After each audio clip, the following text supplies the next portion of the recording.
Muhammad Teo Suntwa La ilaha illallah Muhammadu Rasulullah Yendo Kaka Kirjanda Muhammad Teo Suntwa La ilaha illallah Muhammad. Aouz billahi minash shaitanir rajim. Bismillahir rahmanir rahim. Très chers téléspectateurs de l'AMT Afrique, assalamu alaikum wa rahmatullahi ta'ala wa barakatuh. Et nous sommes une fois encore sur le plateau pour la suite du programme de notre épisode où nous avions parlé du retour de Jésus-Christ alayhi salatu wassalam. Et cette fois, nous allons poursuivre avec ce même programme. Et tout d'abord, veuillez noter que dans notre programme précédent, il a été notifié que Jésus, alayhi salatu wassalam, l'historique, l'envoyé aux enfants d'Israël, était mort d'une mort naturelle et qu'il ne pouvait en aucun cas revenir sur terre pour prêcher quoi que ce soit encore. Et il a été clarifié aussi du fait que c'est un autre Jésus, un autre Isa, quelqu'un qui avait les traits, les caractéristiques de Jésus, alayhi salatu wassalam, de Jésus, fils de Marie, qui était revenu du nom de Hazrat Mirza Ghulam Ahmad alayhi salatu wassalam, fondateur de la Jamaat islamique Ahmadiyya. Et ils ont donné aussi, de par leurs explications, le pourquoi, la similitude, les ressemblances, ce qui fait qu'il était aussi appelé Jésus, qu'il avait aussi porté le même nom que Jésus, fils de Marie. Et donc, pour la suite, nous allons ici écouter nos invités, nos mêmes invités, venant du Togo, missionnaire Mama Bello, que vous connaissez très bien, et puis le missionnaire Karim Aminou. Et donc, nous allons, missionnaire Bello Saïb, nous allons vous demander d'abord à savoir si, selon les prophéties, quand est-ce que ce Jésus était censé revenir? Oui, ce Jésus en question qui est revenu, c'est Hazrat Mirza Ghulam Ahmad, sur qui toutes les prophéties ont vu leur accomplissement.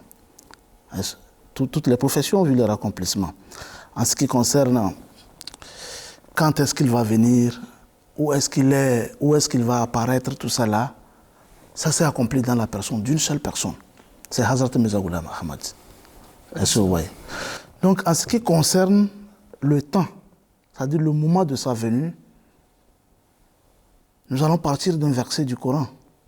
Il est mentionné, je cite, A'ouz billahi minash shaitanir rajim, Yudabbiru al-amra min as-sama'i ila al-ardi, summa ya'ruju ilayhi fi yawmin kana miqdaruhu alfa sanati mimma ta'udun. La définition est comme suite.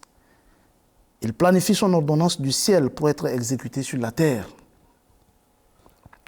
Puis après avoir complété le cycle, elle montera jusqu'à lui dans un jour dont la durée est de 1000 ans selon votre façon de compter.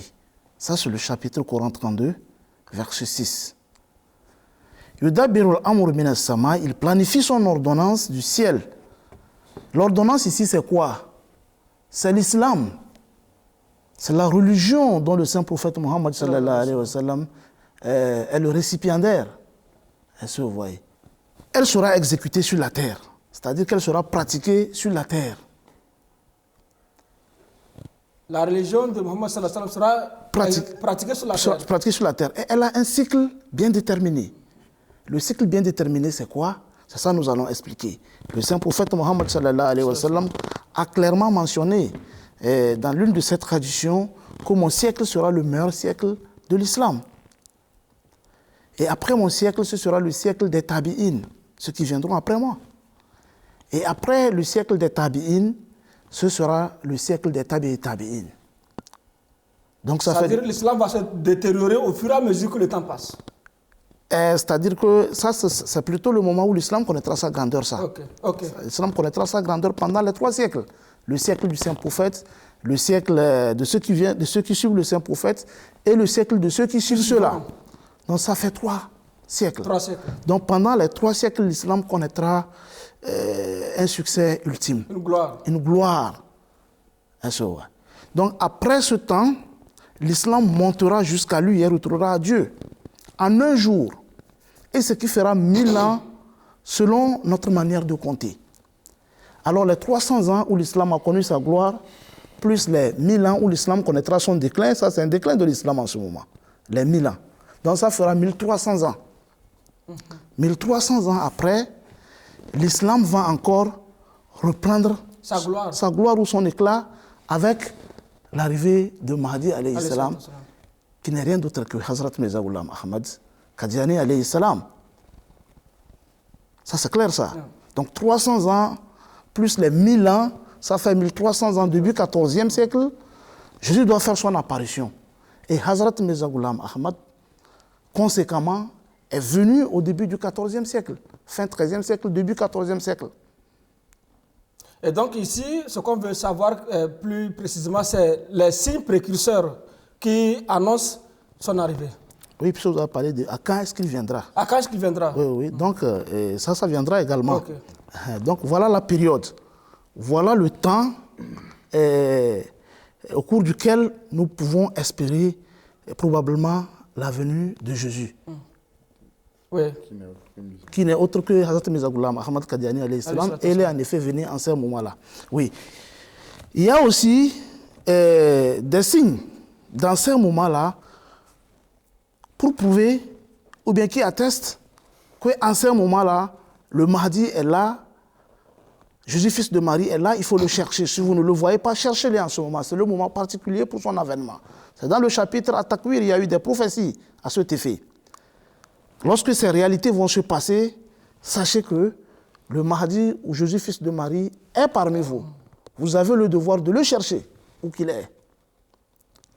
Entre autres, il est mentionné dans le chapitre At-Takwir, وَإِذَا الْإِشَارُ أُتِّلَتْ. Et quand les chamelles grosses de 10 mois seront abandonnées. Jadis, le moyen de transport le plus apprécié, c'était le chameau. Lorsque tu as une chamelle qui est grosse de 10 mois, tu te dis que tu auras encore un autre avion. Tu auras encore un autre moyen de transport, ça. Et tu es content. Oui, oui. Est-ce que vous voyez? Mais un temps viendra, ces moyens de transport rudimentaires seront abandonnés au profit des moyens de transport beaucoup plus développés, meilleurs. Les moyens de transport de l'heure, à l'instar de l'avion, des trains, des fusées, à grande vitesse. Et aujourd'hui, le moment est venu, nous le voyons, c'est clair. Est-ce que vous voyez? Qui aujourd'hui utilise le chameau pour se déplacer? Puisque avec le chameau, tu feras des mois pour pouvoir parcourir 100 km. Mais aujourd'hui, 100 km, c'est un problème de minutes. On ne peut même pas parler des heures. Donc ça veut dire que Jésus, son retour sera précédé par des moyens de déplacement plus efficaces. Plus efficaces. Est-ce que vous voyez? Il est encore mentionné dans le Coran, et quand les bêtes sauvages seront rassemblées. Ces bêtes sauvages, féroces, méchants, qui peuvent tuer. Jadis, l'homme les fuyait.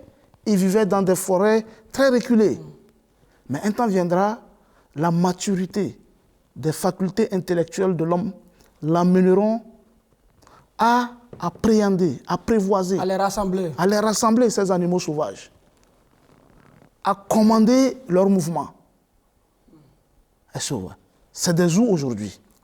Les zoos, c'est ça, ces animaux dangereux, on les rassemble, on les ouvre quand on veut, on les ferme quand on veut, on les commande. Il y en a même qui vont jusqu'à les parler. On les éduque à s'adapter. Vous voyez par exemple... Il y a les gens qui arrivent à domestiquer les animaux sauvages. C'est ça. C'est un signe de l'avènement de Jésus, fils de Marie. Et aujourd'hui, il n'y a que ceux qui ne voient pas, qui ne peuvent pas voir. Sinon, ces signes se sont accomplis. On ne peut faire qu'espérer. Et de façon très spectaculaire. De façon spectaculaire, bien sûr. Aujourd'hui, on ne peut faire qu'accepter que Jésus, fils de Marie, est parmi nous. Il y a encore un autre qui est aussi foudroyant. Et quand les livres seront largement publiés et répandus. Ça, c'est jamais vu. Aujourd'hui, la littérature a pris une dimension très appréciable. Presque toutes les langues aujourd'hui sont écrites. On traduit des livres même dans nos langues maternelles. On ne connaissait pas ça. Entre-temps, c'était dans des langues étrangères seulement. Et jusque-là, combien on arrivait à publier? Mais aujourd'hui, On peut publier dans un jour des milliers de documents. Donc, comme si avant-coureur de l'avènement du Messie premier, alayhi salam, il y a cette réalité aussi qui va se passer. En grande dimension, la littérature va se répandre. Les livres seront fabriqués par des milliers. Et aujourd'hui, même dans les coins les plus reculés, d'accord, nous avons tout cela.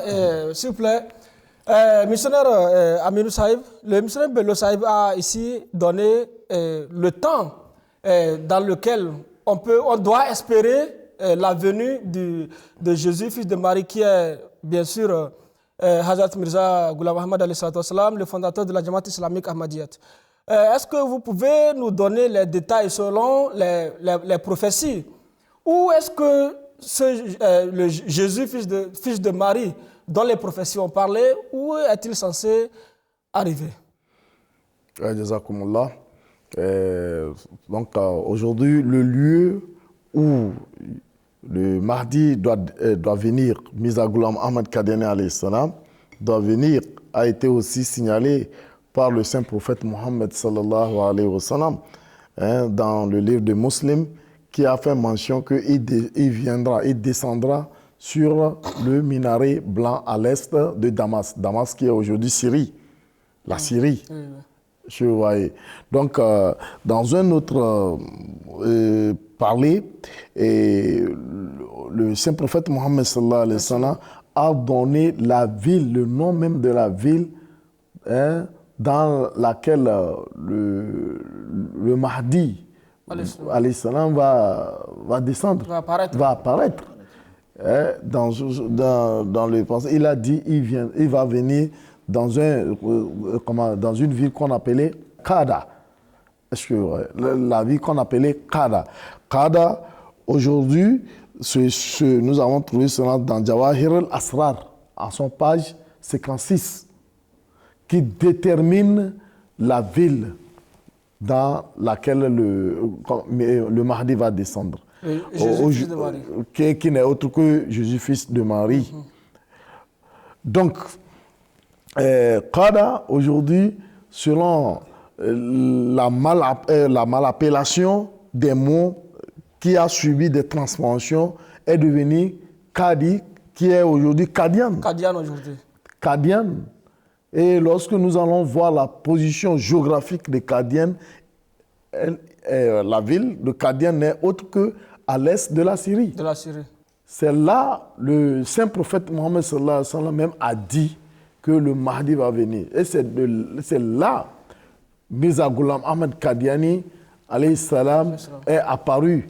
Et plus précisément dans un village qu'on appelait Punjab. Dans le district de Punjab. Dans le district de Punjab.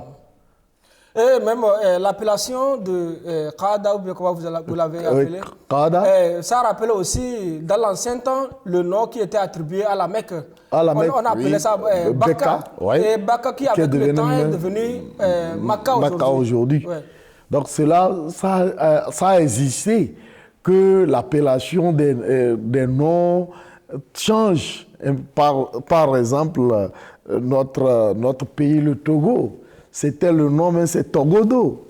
Aujourd'hui, qui est devenu Togo. Il y en a un peu partout, parce que si nous parlons de Togo, c'est chez nous.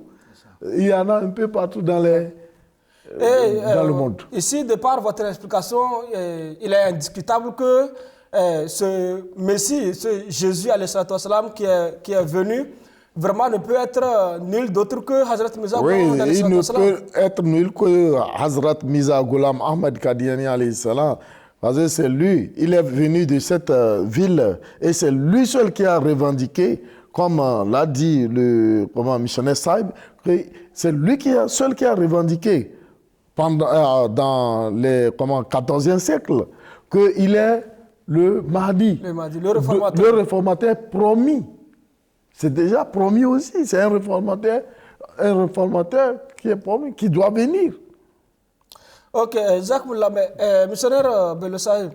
Maintenant, ici, selon l'explication que le missionnaire Aminou Saïb a donnée, la question qui va certainement ou éventuellement venir dans les esprits de nos téléspectateurs serait que, ok, maintenant, le Hazrat Mirza Ghulam Ahmad alayhi salatu wassalam, le fondateur de la Jamaat islamique Ahmadiyya dont nous parlons, qu'il est celui-là qui est venu à la place de Jésus, le fils de Marie. Maintenant, qu'est-ce qui le prouve? Quelles sont les caractéristiques par lesquelles on peut reconnaître ce Jésus? Oui, avant d'en arriver, je vais ajouter quelque chose un peu. Le missionnaire Sahaba tout dit, mais c'est maintenant que l'idée là m'est venue à la tête. C'est un hadith du saint prophète Mohammed sallallahu alayhi wa sallam, où il est mentionné ce qui suit: Inna Allaha yab'asa ala ra'si kulli miyatan man yujaddid laha dinaha. À chaque siècle, à chaque 100 ans, Allah suscite un réformateur pour faire revivre sa religion, l'islam. Et le 14e siècle, il n'y a pas eu de réformateur si ce n'est pas Hazrat Mirza Ghulam Ahmad Qadiani alayhi salam. C'est-à-dire, dans sa période-là, oui, il n'y a personne qui s'est proclamé être un réformateur. Il n'y en a pas. Il est le seul. Il est le seul. Ça veut dire que ça là, c'est tangible que Hazrat Mirza Ghulam Ahmad soit celui-là sur qui les prophéties ont vu leur accomplissement, sur lui seul et seul. Donc, il est le réformateur du XIVe siècle, il est Jésus, fils de Marie, dans son second avènement. C'est ça qui est notre croyance, vu les prophéties du saint prophète Mohammed sallallahu alayhi wa sallam. Alors, revenons maintenant sur la question que vous avez posée, comment reconnaître ce Messie, ce Jésus, fils de Marie? Nous partirons d'un verset de quelques versets du Saint-Coran, du chapitre Al-Jumu'ah, chapitre 62 du Saint-Coran. Il est mentionné ce qui suit, et je cite: A'udhu billahi minash shaitanir rajim. هو الذي بعث في الأميين رسولا منهم يتلو عليهم آياته ويزكيهم ويعلمهم الكتاب والحكمة وإن كانوا من قبل لفي ضلال مبين وآخرين منهم لما يلحقوا بهم وهو العزيز الحكيم. C'est lui qui a suscité parmi les illettrés un messager qui est des leurs et qui leur récite ses signes et les purifie, et leur enseigne le livre et la sagesse, bien qu'ils eussent été auparavant dans l'égarement manifeste. Et il le suscitera parmi d'autres des leurs qui ne se sont pas encore joints à eux. Il est le puissant, le sage. Al-Jumu'ah, versets 3 et 4. Ici, c'est lui qui a suscité parmi les illettrés un prophète qui est de leurs. Ici, il s'agit du saint prophète Mohammed sallallahu alayhi wa sallam. Maintenant, dans le second verset, il le suscitera encore parmi d'autres de leurs qui ne sont pas encore joints. Apparemment, le saint prophète Mohammed sallallahu alayhi wa sallam, pour une seconde fois. Parmi ceux-là qui n'ont pas encore joint la communauté du saint prophète Mohammed sallallahu alayhi wa sallam. L'explication de cela se voit mentionnée dans les hadiths du saint prophète Mohammed sallallahu alayhi wa sallam. Dans Sahih Bukhari, il est mentionné dans le bab qui parle de la descente du chapitre Al-Jumu'ah, bab Nuzul Surat Al-Jumu'ah. Là-bas, tout le système a été clairement expliqué. Il n'y a même pas de doute. Là-bas, il est clair que celui sur lequel nous reposons notre croyance qu'il est celui-là qui doit être le Mahdi, Hazrat Mirza Ghulam Ahmad Qadiani alayhi salam, la prophétie le touche de doigt. Il n'y a même pas de doute. Il est mentionné dans Sahih Bukhari, nous étions assis en compagnie du saint prophète Mohammed sallallahu alayhi wa sallam lorsque lui fut révélé le chapitre Al-Jumu'ah. Falamma qara'a, lorsqu'il a lu, ou bien lorsqu'il lit, wa aharina minhum lamma yalhaqu bihim, et Allah le suscitera encore parmi d'autres des leurs qui ne se sont pas encore joints. Il est le puissant, le sage. Les gens se sont posé la question, Abba Huraira était parmi les gens assis autour du saint prophète Mohammed sallallahu alayhi wa sallam. Il a demandé au saint prophète, Ma ya Rasulullah, qui sont ceux-là parmi qui tu seras suscité qui ne sont pas encore joints au messager d'Allah? Le saint prophète n'a pas répondu à cette question jusqu'à ce qu'elle soit répétée 1, 2 ou 3 fois. Et parmi eux se trouve Salman le Perse. Et le saint prophète, sur l'épaule de qui le saint prophète avait posé sa main et avait dit, لو كان الإيمان معلقا بسوريا لنا له رجل أو رجال من فارسي. Et dans une autre version, lana lahu rajulun aw rijalun min haoulaï. Il dit, même si la foi disparaissait complètement de la surface terrestre, ou qu'elle était suspendue, ou qu'elle était suspendue aux Pléiades, un homme de la descendance de Salman le Perse la ramènerait sur terre. Si la foi disparaissait complètement, elle n'existe plus, quelqu'un de la descendance de Salman le Perse la ramènerait sur terre. Là-bas, il se dégage beaucoup de points, mais on ne va pas toucher ces points-là. Ce qui nous intéresse, il y a un signalement là-bas, comme quoi celui qui viendra vers le dernier temps pour la survie de l'islam, pour revivre l'islam, il sera étranger à la langue arabe. Il ne sera pas un arabe. Puisque aujourd'hui, ce que nous constatons, les gens se disent que non, on veut à tort que le Mahdi, comme le saint prophète est venu de l'Arabie, que le Mahdi aussi vienne de là. Alors que le saint prophète, qu'il soit un arabe. Alors que lui-même, le saint prophète, dit que ça ne peut pas être comme ça. Il doit être un perse. C'est lui qui va ramener la foi sur terre, même si elle disparaissait complètement. Et en effet, Hazrat Mirza Ghulam Ahmad, c'est un mongol d'origine perse. Alors les prophéties, pour ne pas aller trop en détail, c'est celui que toutes les prophéties ont vu leur accomplissement en ce qui concerne le second avènement de Jésus. D'accord, Zakoullah. Vous allez voir que le jour-là, Salman Farisia était le seul étranger parmi ses compagnons qui étaient avec le saint prophète. D'accord, Zakoullah. Amir Saïb, maintenant, ce Mahdi, c'est-à-dire ce Jésus, fils de Marie dont nous parlons, quelles sont les instructions dont le saint prophète sallam nous a données à son arrivée? Que devons-nous faire? Quels sont nos devoirs à accomplir envers ce dernier? Alhamdulillah. Le saint prophète sallallahu alayhi wa sallam, dans le livre de Abi Daoud, nous a dit quelque chose. Il dit, lorsque vous écoutez, ou bien vous attendez que le Mahdi est arrivé, même si vous allez aller vers lui, en rampant, c'est-à-dire même en marchant en grimpant les montagnes, sur votre ventre, ramper et traverser la neige pour prendre Bayat dans sa main, allez. Faites-le. Faites-le. Faites-le.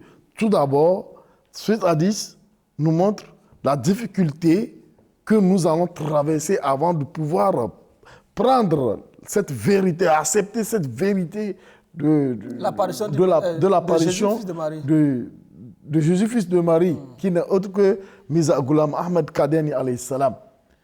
C'est cela le saint prophète sallallahu alayhi wa sallam a dit. Et il a dit, lorsque le missionnaire Bello a parlé de l'hadith qui dit chaque siècle, un réformateur viendra, un moudjahid viendra pour réformer. Jusqu'au temps du Mahdi, au XIVe siècle, le Mahdi va venir pour être réformateur c'est-à-dire de la communauté musulmane, de l'enseignement du Saint-Prophète. Ce n'est pas seulement les musulmans et les chrétiens, parce qu'il viendra abolir la guerre, briser la croix. Et aussi, il vient en réformateur de tout cela que toutes les religions attendaient. Vous voyez, ce réformateur, nous devons aller vers lui, le faire son salam, l'adresser son salam. Là, ne pas le faire, c'est désobéir au Saint-Prophète Mohammed sallam. D'accord, M. Bello Saïb, dans votre explication, vous aviez donné un hadith selon lequel celui-là qui est appelé à venir n'est nul d'autre que Hazrat Mirza Ghulam alayhi salam. Maintenant, quelqu'un va se poser la question que, ok, d'accord, vous dites c'est Hazrat Mirza Ghulam alayhi salam, mais qu'est-ce qui le prouve? Qu'est-ce qui prouve que c'est lui? Ça peut être une tierce personne, ça peut être quelqu'un d'autre. Comment pouvoir détecter, testifier que vraiment c'est celui dont le Saint-Prophète Mohammed sallallahu alayhi wa sallam a parlé? Mis à part l'hadith, est-ce qu'il y a quelque chose qui peut prouver sa véracité, qui vient le soutenir, qui vient soutenir sa proclamation? Jazakumullah, avant d'arriver là-bas, le missionnaire Sahib a dit le hadith là, qui dit que si le Mahdi est venu, même si vous allez traverser la neige Est-ce que vous voyez? Vous allez marcher sur vos genoux pour aller vers Imam Mahdi et lui adresser mon salut de paix. Il faut le faire. Aujourd'hui, est-ce que vous ne voyez pas que cela s'est accompli? Aujourd'hui, traverser le hadith, qu'est-ce qu'il veut nous dire? C'est traverser des difficultés. Je veux, pour être un peu plus clair, je veux parler d'un signe céleste. D'un signe céleste qui viendra l'appuyer dans sa proclamation. J'ai bien compris. Donc ici, les difficultés que l'on traverse sur la neige, que l'on traverse, où le saint prophète a mentionné. Vous avez 1 minute pour répondre à votre question. C'est pour dire simplement qu'aujourd'hui, quand tu acceptes la communauté du Messie premier, alayhi salam, ou bien avant d'accepter, ou bien si tu es en train d'accepter, tu feras face à toutes les difficultés possibles. On va te menacer, on va te créer des difficultés. C'est le cheminement vers le Mahdi, alayhi salam, comme le saint prophète l'a souligné. La difficulté dont on a parlé, neige, montagne, épines, tout ça là, c'est ce que ça veut dire. Jazakumullah. Maintenant, comme signe prépondérant, prouvant sa véracité, c'est le hadith que nous avons lu parlant des signes célestes. Est-ce que vous voyez, il est mentionné qu'à propos de notre Mahdi, il y aura 2 signes qui s'effectueront. Lesquels signes ne se sont jamais produits depuis la création des cieux et de la terre. Pour soutenir un envoyé de Dieu. Pour soutenir un envoyé de Dieu. Et à propos de ce Mahdi, puisque ici, il y a un signalement qu'il y aura beaucoup de Mahdi. Oui. Mais pour nous, notre Mahdi, le Mahdi qui est vrai, pour le Mahdi de Saint-Prophète, vous voyez, c'est nous, c'est le Saint-Prophète. Donc, à propos de lui, là, il y aura ces 2 signes-là. L'éclipse lunaire et solaire dans le même mois de Ramadan à des dates bien spécifiées. Est-ce que vous voyez? On a parlé de la première nuit de Ramadan, c'est-à-dire la première nuit de Ramadan pendant laquelle il peut y avoir possibilité d'éclipse. Cela va se passer. Et maintenant, il y aura l'éclipse solaire au milieu des jours pendant lesquels il y a possibilité d'éclipse. Et en effet, lorsque Ghulam Ahmad Qadiani alayhi salam a revendiqué être le Mahdi, le réformateur de l'heure, tous ces signes-là, Jésus le fils de Marie, tous ces signes se sont accomplis à la lettre. La première nuit de Ramadan de l'année la première nuit de Ramadan de l'année 1891. Bon, je ne me rappelle pas très bien de la date, mais je sais que la première, en conformité avec les prophéties mentionnées dans le hadith, Hazrat Mirza Ghulam Ahmad, ça s'est accompli point par point, étape par étape, à la lettre de sa revendication. D'accord. Et ce qui a amené beaucoup de personnes à comprendre qu'on ne peut pas être menteur et forcer le soleil et la lune, le ciel, à mentir et vous soutenir. Ouais. Est-ce que vous voyez? Donc ça veut dire qu'il est vraiment d'Allah, et c'est Allah qui coordonne le mouvement des astres, du soleil et de la lune pour testifier de ces serviteurs vrais. Ok, Jazakumullah, M. Amir Saïf. À vous deux, Jazakumullah, pour vos très amples et claires explications au sujet de la venue du Messie premier, la venue, le deuxième retour plutôt de Jésus, fils de Marie.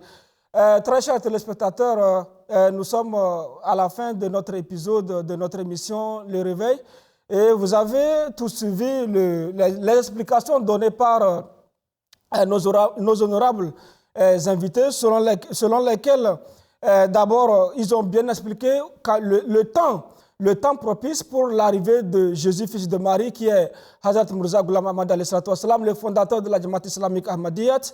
Et ils ont aussi donné même la localité, la situation géographique du lieu, voire même le nom du lieu où il doit arriver. Et cela a été bien stipulé par le saint prophète Muhammad sallallahu alayhi wa sallam, disant qu'il doit arriver dans un milieu appelé Qada, qui est aujourd'hui appelé Qadian. Et aujourd'hui, on ne peut pas attendre l'arrivée de notre Jésus, qui est de notre Jésus historique, c'est-à-dire le Jésus fils de Marie, qui était le prophète d'Israël. On ne peut pas l'attendre aujourd'hui parce qu'il est déjà là, dans la forme, dans la personne, à la personne de Hazrat Mirza Ghulam Ahmad qui est le fondateur de la Jamaat islamique Ahmadiyyat. Et restez avec nous, sur nos antennes pour les prochains épisodes. Et jusque-là, assalamu alaikum wa rahmatullahi wa barakatuh. Bibe wa baramaka nyame Muhammad tu nyame smafo la ilaha illallah Muhammadur Rasulullah.